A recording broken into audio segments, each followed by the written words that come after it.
All right, so how this boiler works is that orange wire needs 24 volts to go into this control unit, and then the boiler works.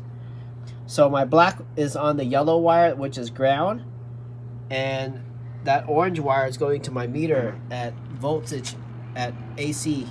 So it's at 2 volts. But once my friend over there, when he opens the bypass valve to get water to come out, then basically the water's flowing, and this flow switch is the last thing that's on this diagram, and it will allow the 24 volts to go. So go ahead and turn on the thing. Turn Turn your thing. So you see the 2.1 volts? Go ahead. So now it's 27 volts. Okay, good.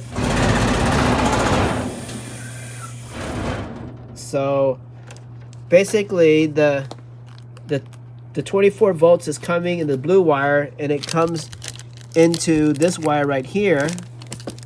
That wire travels all the way to this rheostat, and it comes back orange, and the orange comes back this way. Then it pretty much goes through high limit,